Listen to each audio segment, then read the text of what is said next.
Hi, my name is Scott Duffy with Entrepreneur Magazine, and I am in Los Angeles, California at the Content and Commerce event put on by Digital Marketer. We're here at LA Live, across the street from Staples Center, Nokia, or Microsoft Theater right next door, and I'm here with my man, Jesse Itzler, who I just love. Jesse, we know each other a long time.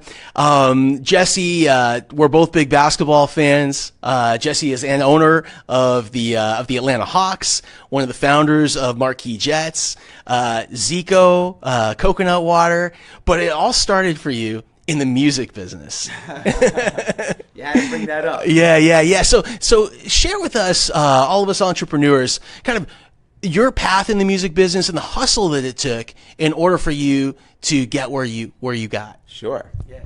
Pass the mic? Yeah. Okay, cool. Well, it's funny you should bring it up because I don't really believe in resumes in the traditional sense. I believe in life resumes and building a life resume. But since you brought it up, I'll take you back to my music days. I started out at a very non-traditional journey as an entrepreneur. I started out in the music business. This is going to sound like a crazy shock, but as a rapper, I was signed to a label not far from here called Delicious Vinyl. And Delicious Vinyl had two monster acts at the time. They had a guy named Tone Loc, who sang Wild Thing and Funky Cold Medina, and Young MC, who sang Bust a Move. I was signed to that label, and I thought that would be it. You know, they had these monster acts, and I was just going to make millions of dollars on their label.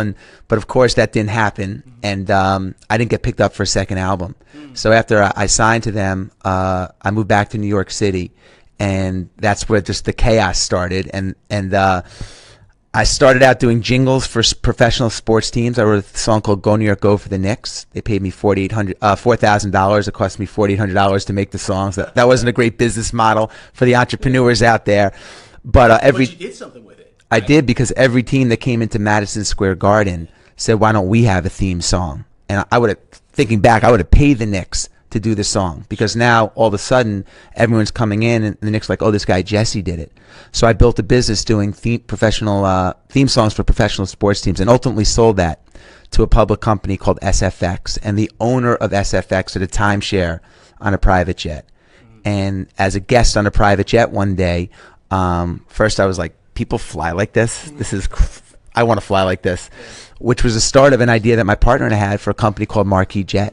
And we came up with a prepaid jet card on the NetJet fleet that would give anyone who wanted to fly on their own plane all the benefits of owning a private jet without having to actually own it. So the planes would be available on real short notice. And we built that company up into $5 billion in sales, and we sold it to Berkshire Hathaway, Warren Buffett's NetJets.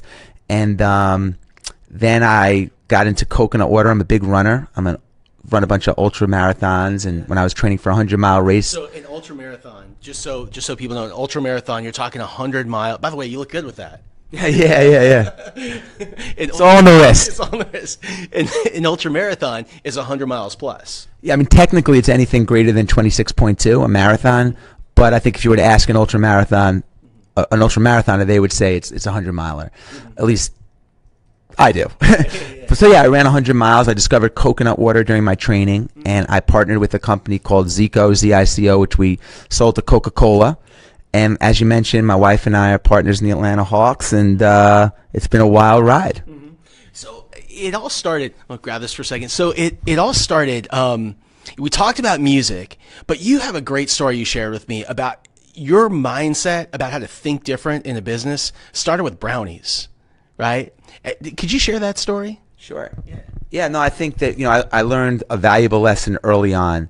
I was in college. I was taking a advertising class, and I was at a crossroads in my life. I was either going to go, I was a senior, and I was either going to go into the music business, which I loved, or I was going to sell a product called Aunt Franny's Brownies, which was just a brownie that my roommate's Aunt Franny sent to us, but it was delicious. And I was like, I'm going to really, when I graduate, I'm not going to send my resume out. I'm going to sell brownies. So for this advertising class senior year, we had to create a fictitious brand from scratch.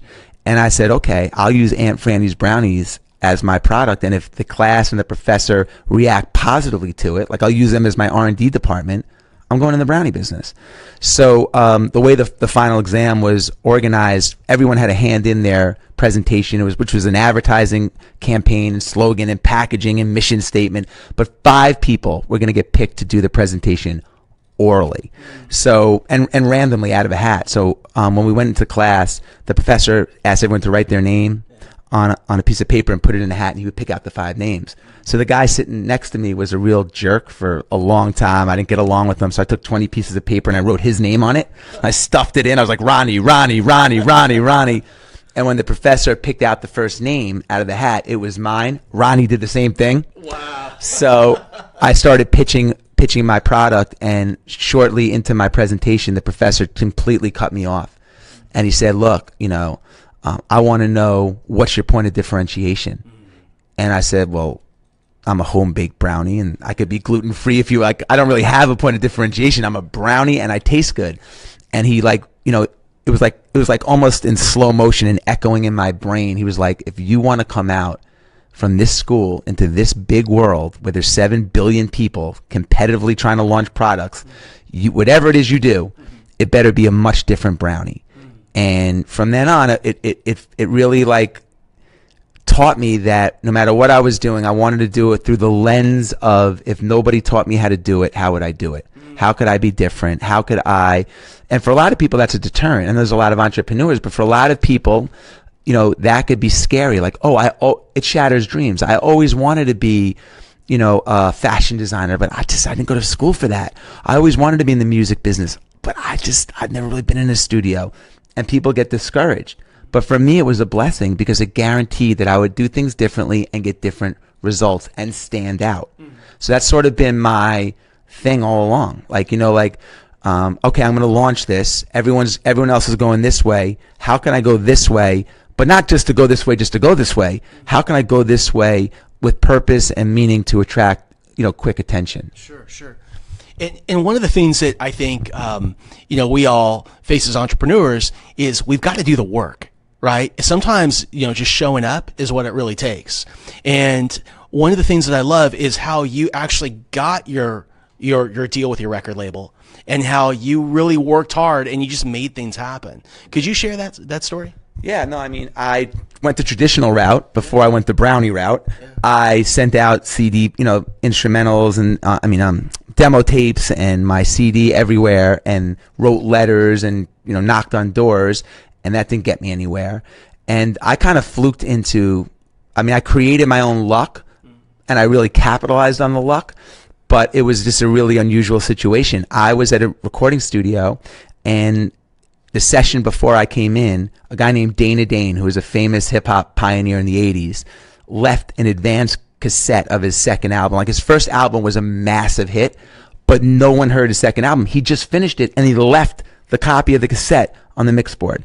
So I borrowed it, and I wanted to hear it. And I was like, I'll just return it the next session. And on my way out to LA to visit a friend, I read on the plane that the owner of Delicious Vinyl, his favorite artist was Dana Dane. So when I landed, I cold called the label, which is a big theme in my life. Like, if I want to get something or meet somebody or whatever, it's just like boom, boom, boom, cold call him. And I got all the way up to his assistant, and I must have, maybe my New York accent confused her or whatever, the New York LA thing.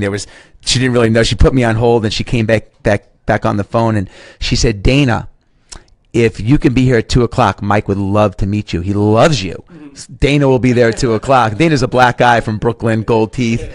So I showed up, and I'm waiting in the office, and no agenda other than, like, I just got to get my darn thing played, man. Yeah, I'm 21 years old, and, when you're an entrepreneur, sometimes you don't think through the consequences.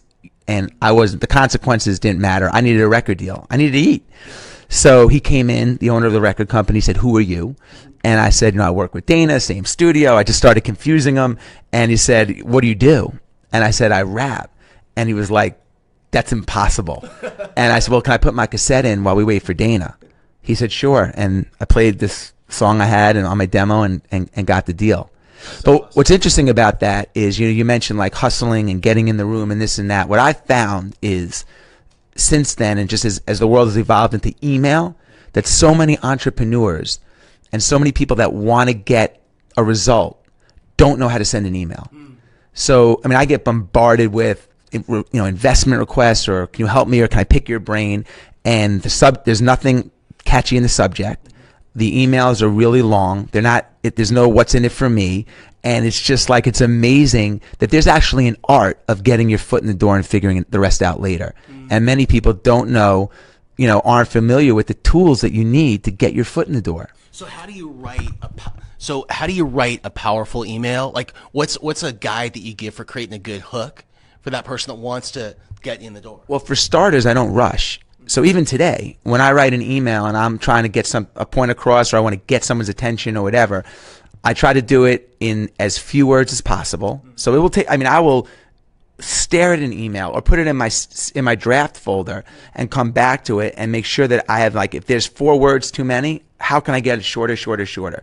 What's my headline that's going to lure that person in to make them want to open that, he or she open that and react to it? And then also, is it a two-way email? If someone says, I just want to, hey Scott, I just want to sit with you and pick. I don't want any money. I don't want you to invest any money. I just want to sit with you for 15 minutes. That is money. That's my most valuable asset, is my time. Well, why would I do that?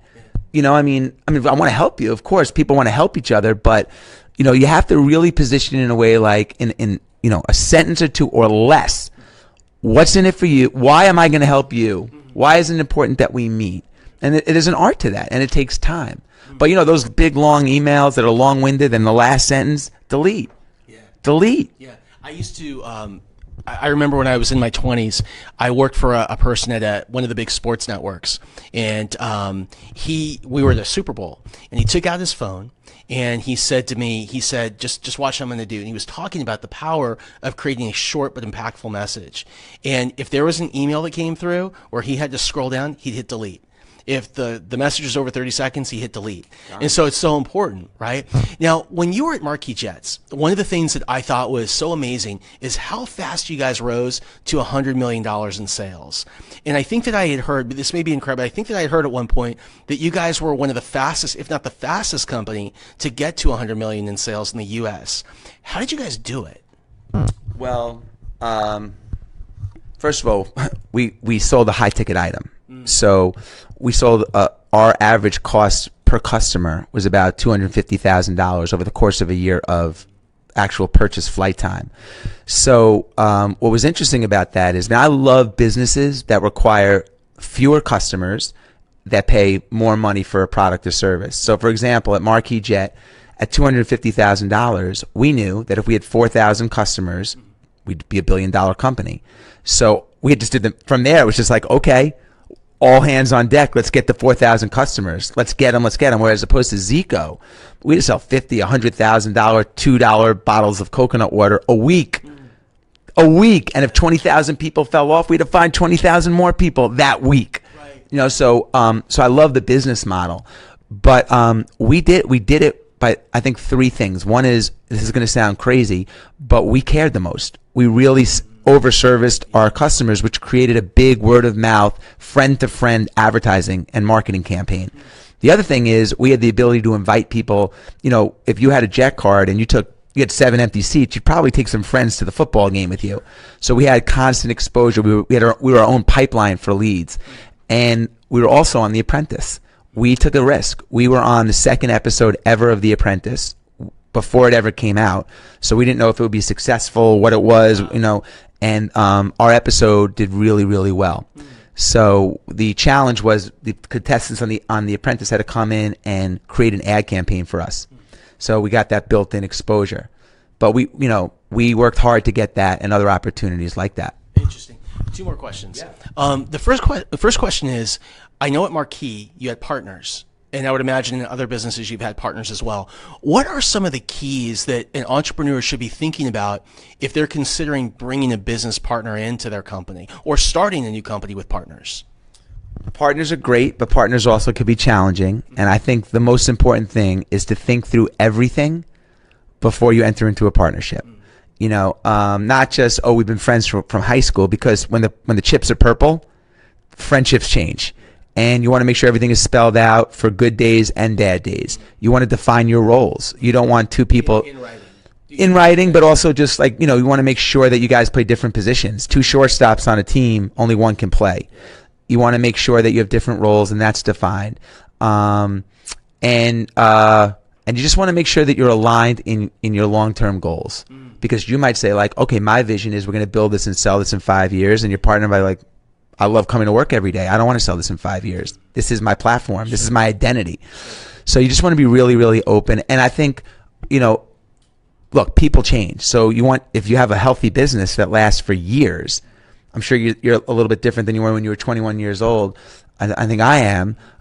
So you just want to make sure that the communication is always there. That's always been, I think, a big challenge, because as you grow and build, it's hard to say, okay, this is to be open on, not unintentionally, but just to communicate everything that's going on real time. Sure. When you moved from music to private jets to coconut water, I know there's a lot of entrepreneurs out there that think that they can seamlessly take one success that they've had in one industry and move into another. What do you need to think about if you're moving from one space to another? How do you do that? Well, first of all, I've had plenty of egg on my face too. So, I mean, every transition hasn't been smooth. I've had plenty of, losses, and I've made plenty of mistakes. I think that the characteristics are the same. I think you have to become an expert in the category. You have to be really well versed. A lot of the traits are the same. I mean, but it gets easier because as you get older, and as you've had success, you have momentum, you have a network, you have, it's easier to pick up your emails don't have to be as sharp as they were to get people as attention. But that momentum is so critical and makes it a lot easier. But like I said, you have to become an expert. You really, I think in anything, I mean, that's kind of obvious, but a lot of people just assume I've done this before, I can get by. But no, I mean, you have to think ahead, you have to still be a visionary. And you have to build the right team, hire your weaknesses, and and build a new team around whatever it is that you're doing. Awesome. And my last question for you today is, what are you most passionate about today? Or are there any causes that you'd like to share with us? And how could we get in touch with you? Sure. So I have a Facebook group that I'm passionate about, outside of my kids and my family and the Hawks. I have a Facebook group that I'm really proud of. It's called the We Do Hard Stuff, and every month I post a physical challenge. I'm very into fitness and wellness, and for anybody that completes the challenge, we pick a charity each month, a different charity. I donate $100 to the charity of the month, and this started with 3 people in the beginning of January. I'm like, anybody who wants to do 2,000 push-ups, burpees, sit-ups, squats this month, I'll donate $100 to the Special Operations Warrior Foundation. We ended up, $125,000 later. Wow. 9 months later, we have tens of thousands of people in the group, and we've raised, a tremendous amount of money. So I'm very passionate about that, and just, I call it philanthropy. That's on Facebook. On Facebook, yeah. Group is We Do Hard Stuff. We Do Hard Stuff. Because I think that, like I said, I'm a runner. That big physical challenges really translate into all the areas of your life. So that's what I'm encouraging people to do. Cool. Well, for all of you who are watching on Entrepreneur, I want to thank my buddy Jesse Itzler, and I want to thank. Yeah, it's cool. Right? This is unbelievable. So here's the thing, right? Sometimes it's just about showing up, right? And in a content kind of world today, we're always producing content. This microphone is fantastic because it actually connects directly into the iPhone. So it makes what used to be so difficult so simple. I want to start interviewing people. I want to walk around. You have this ability to walk. You should be live all the time. We try. Yeah, we should constantly be live. You have this. We do. So for all of you who are watching, we are here at LA Live in Los Angeles, California at the Content and Commerce Conference, the Content and Commerce Summit put on by Digital Marketer. We really appreciate all of you joining us. By the way, make sure to, if you have any questions or comments, put them down there. Write your questions and comments. We'll jump in and we'll answer them. And check out Jesse and all the amazing work that you do. Thank you so much, brother. Thank you, man. Yeah, you got it. Good to see you. Take care.